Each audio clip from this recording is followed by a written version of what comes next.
Ji, now I request Professor Manoj Kumar Jha.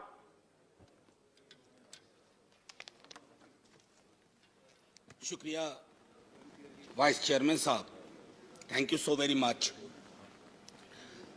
मैं अपने दल राष्ट्रीय जनता दल की ओर से राष्ट्रपति जी के महामहिम के अभिभाषण के प्रस्ताव पर अपना पक्ष, दल का पक्ष रखने खड़ा हुआ। माननीय वाइस चेयरमैन साहब, शुरुआत यूं हुई कि गवर्नमेंट ऑफ इंडिया एक्ट 1919 के बाद हमारे यहाँ इस रवायत की शुरुआत हुई। उससे पहले हमारे यहाँ ये परंपरा नहीं थी। एक और ऐतिहासिक तथ्य जो मैं सदन के अपने साथियों के समक्ष रखना चाहूंगा कि 1950 में भी 31 जनवरी को ही अभिभाषण हुआ था।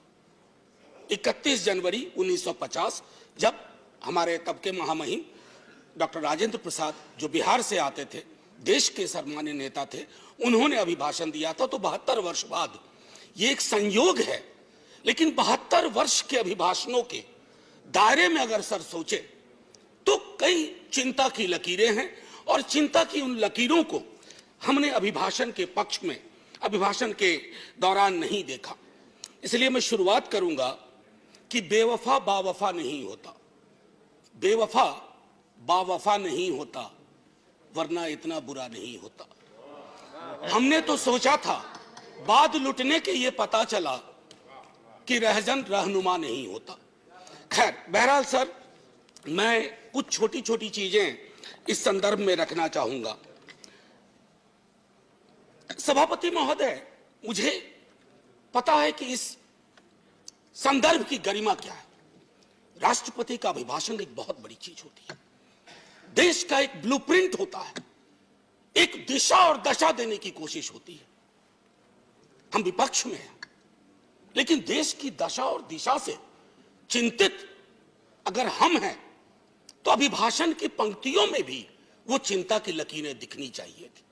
जब वो चिंता की लकीरें नहीं दिखती हैं तो एहसास होता है।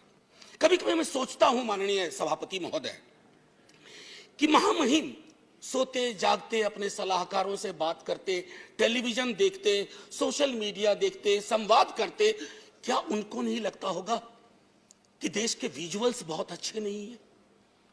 छात्रों पे आंसू गैस के गोले क्या मांग रहे थे? चांद नहीं मांग रहे थे, नौकरी मांग रहे थे।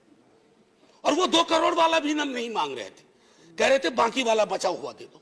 आपने लाठियां बरसाई। तो मैं ये सोचता हूं कि महामहिम के अभिभाषण में अगर इस तरह की चिंता ना हो तो सर, भाषण ना कागज का पुलिंदा लगता है, और अच्छा नहीं लगता है उसे कागज का पुलिंदा कहना। दूसरी चीज माननीय सभापति महोदय, कोरोना पर मैंने विस्तार से इस सदन में चर्चा की है। कोरोना को लेकर के भी जो चिंता आनी चाहिए थी वो नहीं आई।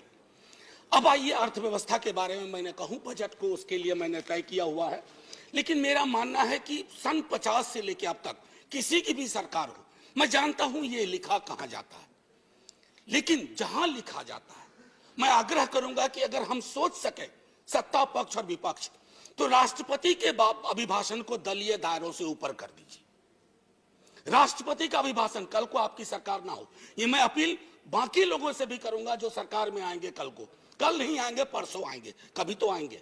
मैं सिर्फ ये कहना चाहता हूं कि सर, अभिभाषण को एक नॉन पार्टीजन डॉक्यूमेंट बनाइए, नॉन पार्टीजन डॉक्यूमेंट। राष्ट्रपति देश के राष्ट्रपति हैं, उनके सरोकार में देश का सरोकार दिखना चाहिए माननीय सभापति महोदय। अब दिक्कत ये होती है ना माननीय सभापति महोदय कि अभिभाषण में सर्वेश्वर की एक लाइन थी सभापति महोदय, अगर तुम्हारे घर के एक कमरे में लाशें सड़ रही हो तो क्या तुम दूसरे कमरे में प्रार्थना कर सकते हो? अगर तुम्हारा जवाब हां है तो मुझे तुमसे कुछ नहीं कहना है। यही रख करके बात मैं खत्म करता हूं इस संदर्भ की। सर, पैरा 4 माननीय राष्ट्रपति जी के अभिभाषण का है, जो कहता है remembering the past and learning from it. Sir, इतिहास की एक अपनी स्मृति होती है और स्मृतियों का एक इतिहास होता है, और विश्व इतिहास गवाह है सर, जिस किसी ने भी अतीत की स्मृतियों के साथ छेड़छाड़ करने की कोशिश की, उसको बदलने की कोशिश की, वो इतिहास के फुटनोट में चले गए। इतिहास नहीं बदला, वो इतिहास के फुटनोट में चले गए। नेताजी सुभाष बोस, अरे देश के नेताजी हैं, आपने उनको इंपीरियल कैनोपी में रखने का, अगर नेताजी कहीं से आ जाते हैं तो कहते कैनोपी मत रख भाई, दिलों में रख, दिलों में रख। मैं ये इसलिए कह रहा हूं, मैंने नेताजी की चिट्ठियां पढ़ी हैं नेहरू जी के नाम, मैंने नेताजी की चिट्ठियां पढ़ी हैं बापू के नाम, मैंने नेताजी की चिट्ठियां पढ़ी हैं तमाम उस दौर के लीडर्स के नाम।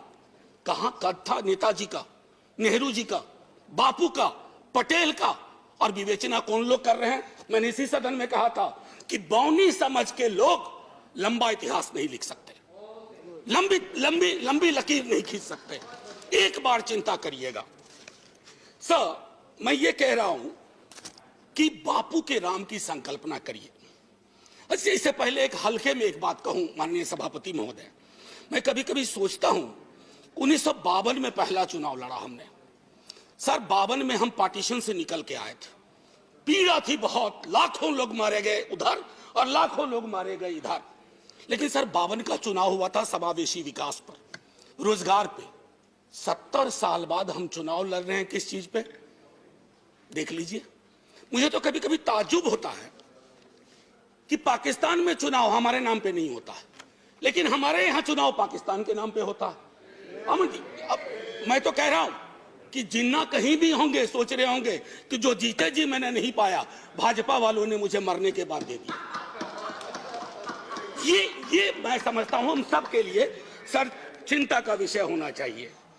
सर मैंने कहा था कि बापू के राम, जब इतिहास की बात करते हैं सर, ये किताब है प्रार्थना खंड, बापू की किताब है, बापू की प्रार्थनाओं का संकलन है। मैं आग्रह करूंगा सब पढ़ें। जब नोआखोले से लौट के आए बापू, बहुत पीड़ा थी, उन्होंने अपना प्रार्थना बदल दिया। वो प्रार्थना भजमन प्यारे सीताराम की जगह भजमन प्यारे राम रहीम, भजमन प्यारे कृष्ण करीम। आप क्या कर रहे हैं? कृष्ण और करीम के बीच में कटीली दीवार लगा रहे हैं, राम और रहीम के बीच में दीवार लगा रहे हैं।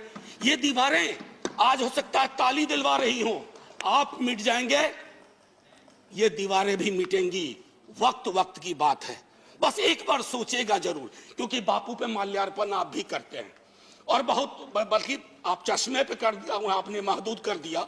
बापू का चश्मा लीजिए, बापू को चश्मे में मत रखिए, ये मेरा आग्रह होगा। एक चीज तो ये थी सर, माननीय सभापति महोदय, कोविड के संदर्भ में मैं बोलूंगा नहीं, मैंने पहले ही कहा, इश्तेहारबाजी हो रही है।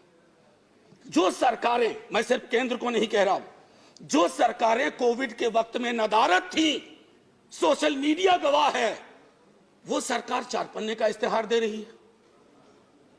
अब पहले नेता लोग काम करते थे तो लोग कहते थे अरे सोच दम ईमानदार है, काम दमदार है। अब लगता है दूसरे का भरोसा नहीं, खुद ही छपवा दो, सोच ईमानदार काम दमदार। अरे लोगों को बोलने दीजिए।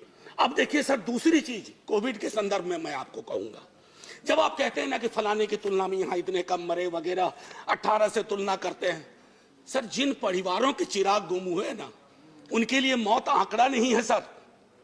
मेरी बेटी की एक साथ में लड़की पढ़ती थी, 2 बेटियां थी, माता पिता 1 हफ्ते के अंदर दुनिया से चले गए। उसको नंबर बताएंगे हम कि ये आंकड़ा है तुम्हारे बाबूजी का, ये आंकड़ा है तुम्हारी मां का।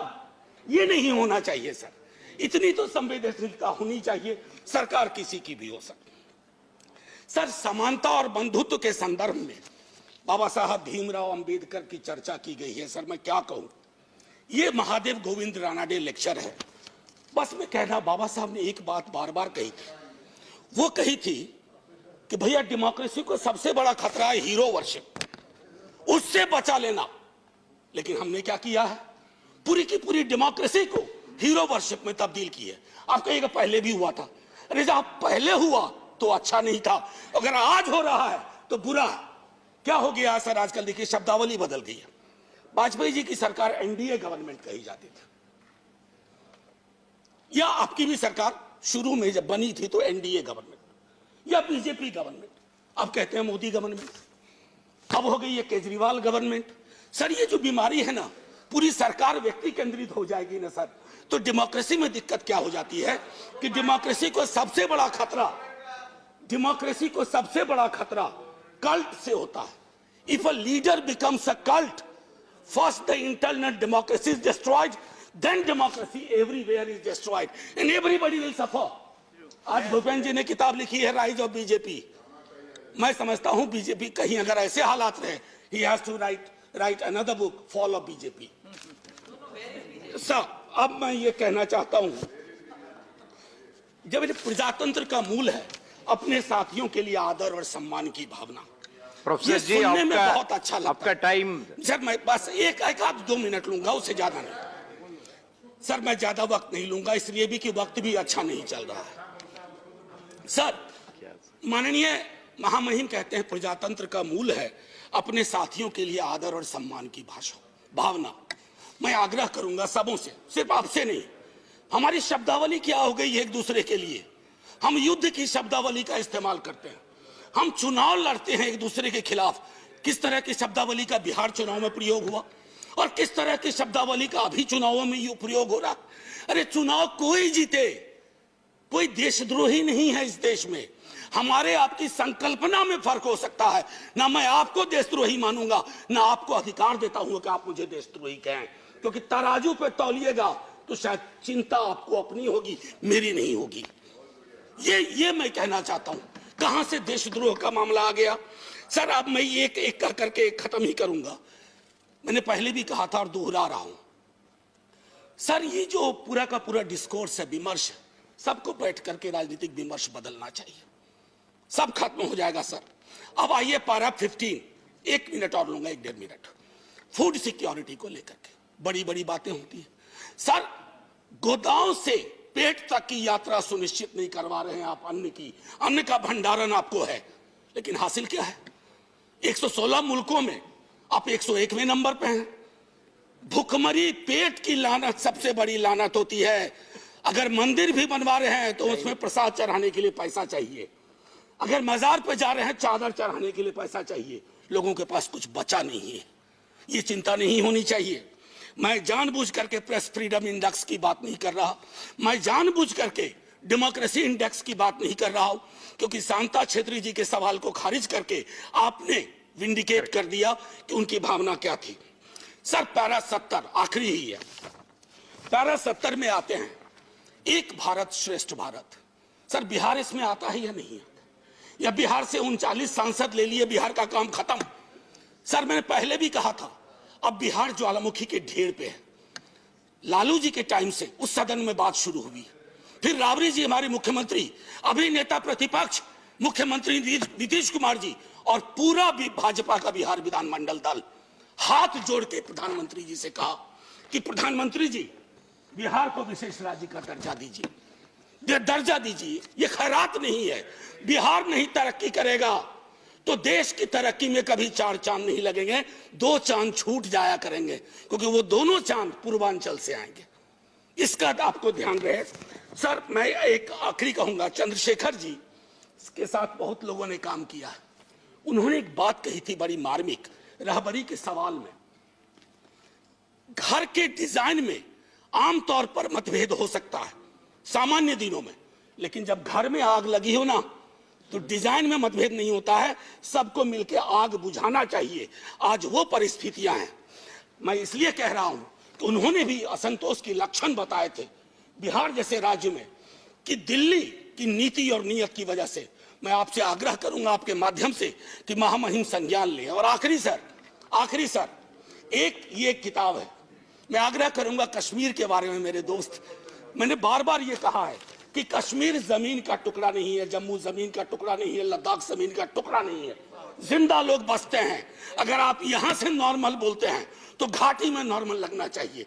और मैं इसलिए भी कहूं कि ये लाल चौक एक यंग लड़के ने लिखी है। सर, बिहार का लड़का है, उसने ये बात लिखी और कहा है कि नॉर्मैलिटी कैसे रिस्टोर की जा सकती है। सब पढ़ें। और आखिरी में sir, 14 please conclude. 30 second. Sir, north east के बारे में चर्चा हुई, 14 सिविलियंस की बर्बर हत्या हुई। क्या वो भारत के नागरिक नहीं थे? क्या उनके लिए एक शब्द नहीं होना चाहिए था? इसलिए मैं कह रहा हूं कि अभिभाषण सादा डॉक्यूमेंट ना हो, दर्द और पीड़ा हो। उसमें सब कुछ हो, ताकि वो हमारा अभिभाषण हो, आपका अभिभाषण हो, सबका अभिभाषण हो। बस इतना कह करके सर, जय हिंद। Thank you. Now